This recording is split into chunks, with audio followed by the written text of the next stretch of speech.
Bonjour et bienvenue dans cette vidéo.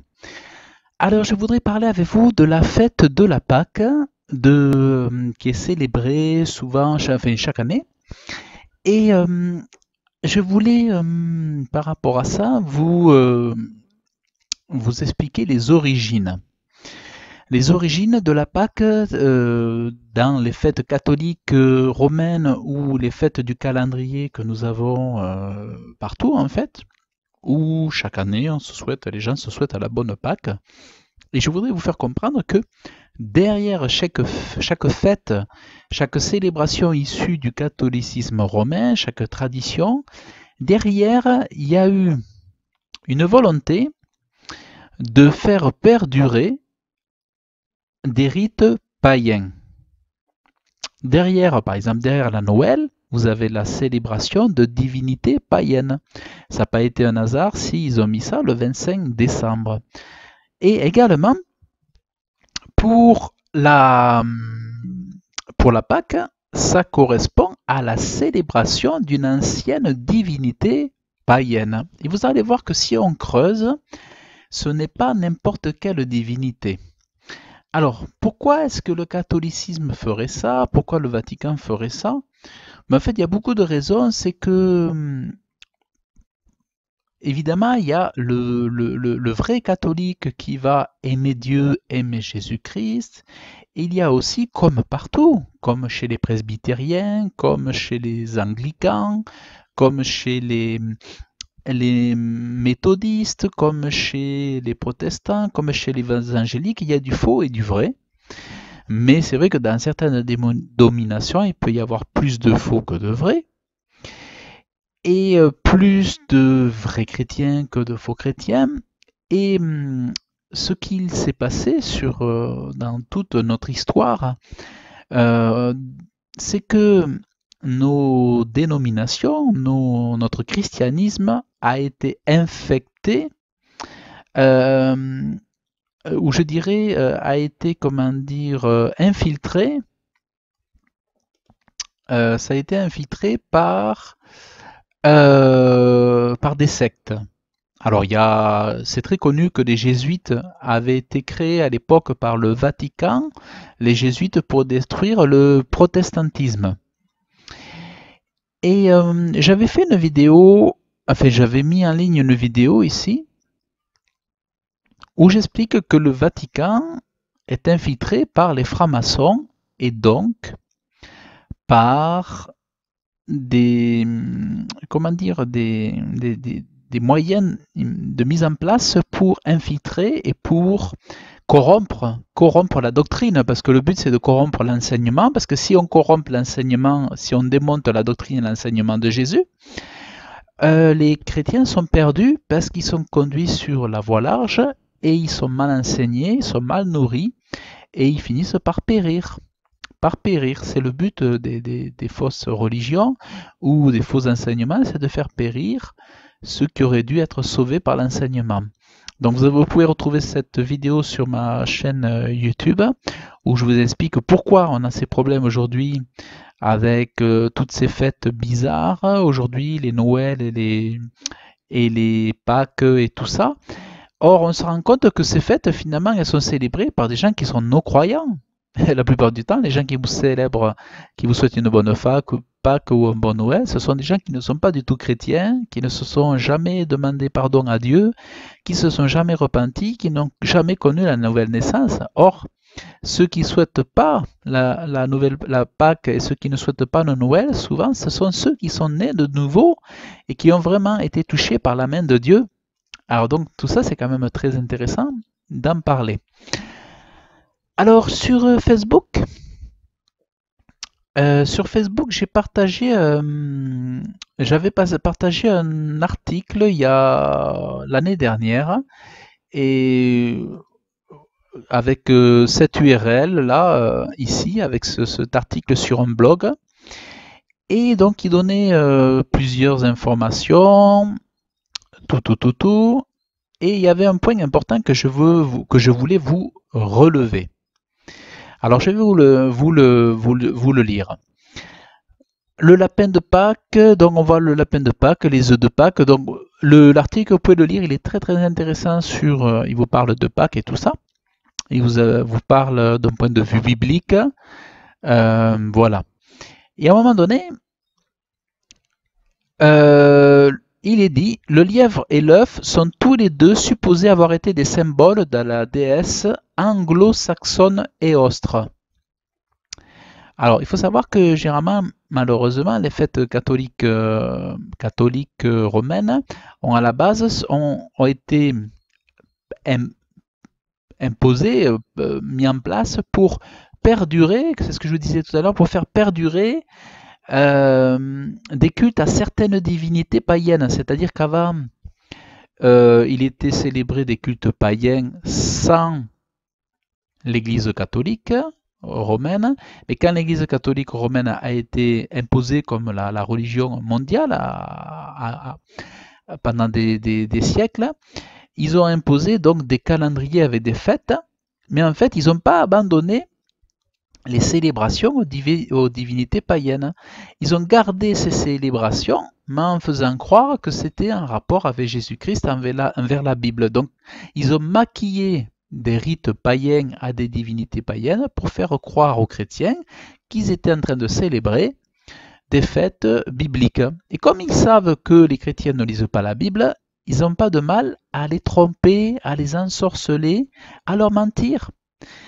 Alors, les œufs de Pâques, vous allez voir, l'œuf de Pâques est le sujet de nombreuses histoires et traditions et est devenu l'un des symboles les plus populaires de Pâques. Alors, l'œuf symbolise à la fois la création et la fertilité. Dans de nombreux mythes anciens, l'œuf est crédité pour avoir donné naissance à des dieux ou à des déesses. Il était utilisé comme une amulette pour éloigner les mauvais esprits et apporter la bonne fortune. Dans le même temps que l'influence de l'Église romaine s'étendait, les peuples ont accepté cette forme de christianisme. Voyez ? Dans le temps que l'influence de l'Église romaine s'étendait, les peuples ont accepté cette forme de christianisme tout en conservant de nombreuses de leurs superstitions. Donc à la base, c'est fondé sur des croyances en des divinités et sur de la superstition. C'est pour ça que quand aujourd'hui on tient ferme à célébrer ces choses-là, les fondements spirituels de ces choses-là, ce sont des divinités, des superstitions. C'est d'autres dieux. C'est pour ça que quand le fondement n'est pas bon, le reste n'est pas bon. Autrement dit, quand la racine n'est pas bonne, le reste n'est pas bon. Et quand un fruit n'est pas bon, l'arbre n'est pas bon. Ou je dirais, quand l'arbre n'est pas bon, les fruits ne sont pas bons.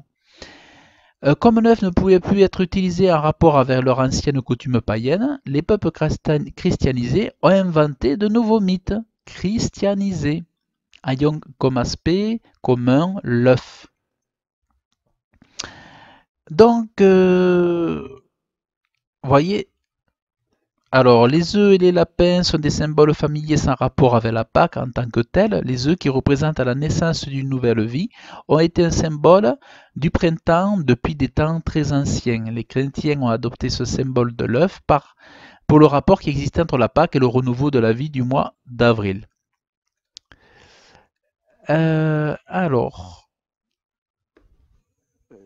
le syncrétisme, Alors, il faut savoir que la Pâque chrétienne est une fête encombrée de syncrétisme. De nombreuses coutumes d'origine païenne y sont combinées.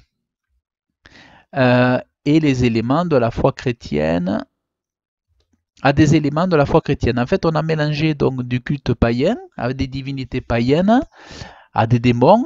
On a mélangé ça avec du christianisme. D'ailleurs, c'est ce que font les francs-maçons. Les francs-maçons, généralement, ils mélangent du christianisme avec de l'ésotérisme et de la magie.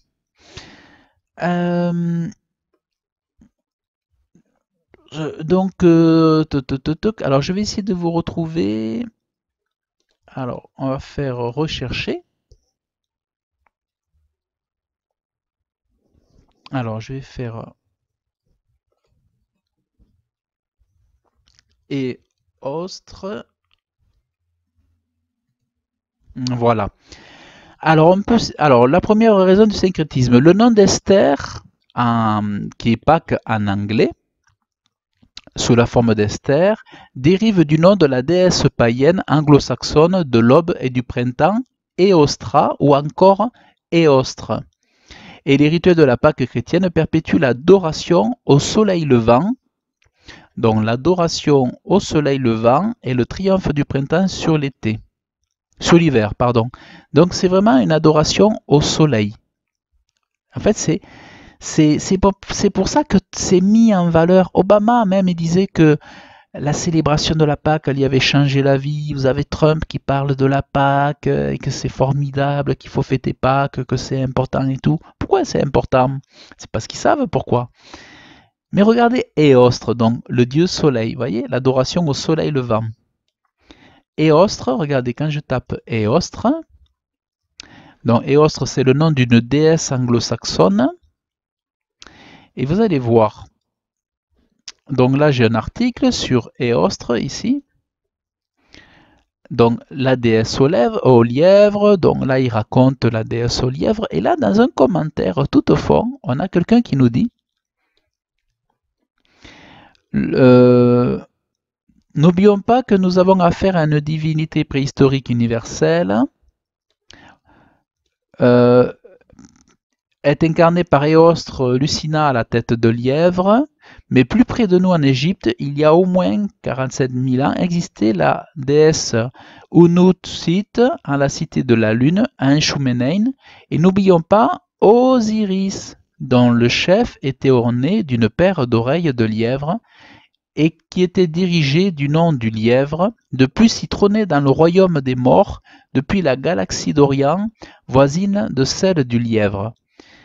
Vous voyez, c'est étonnant. Donc, du coup, en fait, Osiris, c'est l'incarnation masculine d'Éostre. C'est la version masculine d'Éostre. Et Osiris, c'est quoi? En Égypte ancienne, c'est le premier roi mythique de l'Égypte. Vous voyez Osiris, voilà, avec les cornes ici, vous l'avez là. Donc d'un côté on a alors vous allez voir, donc Osiris, donc c'est vraiment Osiris, c'est le dieu des morts. Donc en fait, quand on célèbre Pâques, la face cachée de Pâques, c'est la célébration on l'a vu tout à l'heure, c'est la célébration du soleil, l'adoration au soleil, le dieu soleil, et c'est aussi Abaddon.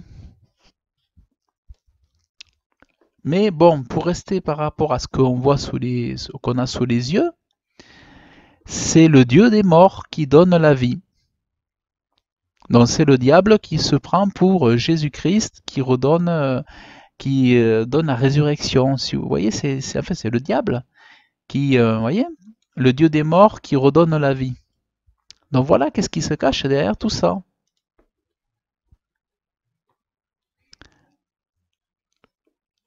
Les dieux, vous voyez, c'est des divinités. Ouais, c'est les démons, c'est vraiment, vous voyez, l'au-delà, le jugement des morts, vous voyez, c'est vraiment, c'est le diable qui se moque avec les anges déchus, qui se moquent de Dieu et qui se prennent pour Dieu.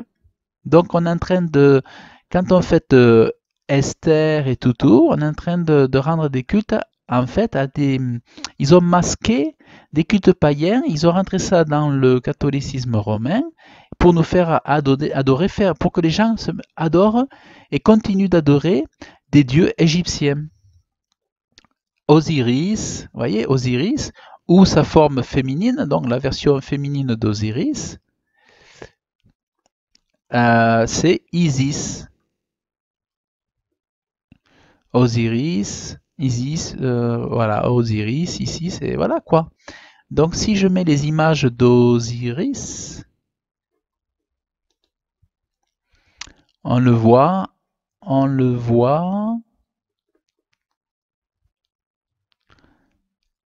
voilà, vous avez là, voilà, c'est ça, c'est la divinité, vous voyez, avec l'œil ici c'est Zeus, vous voyez, Osiris, Zeus et Odin. Vous voyez, on a les divinités. Ouais, ouais, c'est la tromperie. Voilà, c'est vraiment pour continuer d'adorer les faux dieux. C'est vraiment c'est vraiment un piège. C'est un piège pour, voilà, pour eux. Donc, voilà ce que je voulais vous montrer. Donc, ben, ne célébrez pas ces fêtes, prenez pas ce risque, ne célébrez pas les fêtes de Pâques et tout ça, parce que c'est, voilà ce que ça cache. Voilà. L'Égypte antique, la mythologie égyptienne, Osiris et... Allez, vous allez voir, Osiris... qu'est-ce qu'on a ici? Le dieu Osiris, voyez? Le retour d'Osiris. Voilà, c'est ça. C'est ça, c'est ça. Donc, ben, écoutez, je vous encourage vraiment, vraiment à abandonner tout ça. Sachez que ben, de toute façon, c'est corrompu dès le départ. Il y a certainement eu des bonnes choses, comme il y a des bonnes choses partout, mais vraiment, vraiment, retournons vraiment à des choses qui plaisent à Dieu et prenons pas de risques parce que vraiment, ça, ces choses salissent la vie du chrétien. Et alors moi, je vous ai fait une vidéo ici sur le chrétien doit-il fêter Pâques? Que ceux qui nous ont... Donc vous pouvez la voir ou vous pouvez en voir d'autres, hein. Mais c'est vrai que voilà. Donc je vous invite vraiment à aller voir ça. Et vous pouvez aller sur Facebook aussi où j'ai partagé donc une publication intéressante. Bon, bien sûr, Et où là aussi je vous ai fait une autre publication où je vous dis que c'est le temps de la repentance pendant ce virus du coronavirus là, Covid-19. Je dis c'est le temps de la repentance et de l'abandon des traditions d'hommes si on veut retrouver une église puissante, force et qui manifeste les miracles, parce que c'est par les miracles que les gens donnent leur vie à Dieu. Voilà, pour toucher les gens, c'est important d'avoir une église forte, puissante, qui fait des miracles, et au nom de Jésus-Christ. Voilà. Donc, écoutez, je vous dis à très bientôt, et je vous remercie d'avoir suivi cette vidéo. Que Dieu vous bénisse abondamment dans le nom de Jésus-Christ. Amen.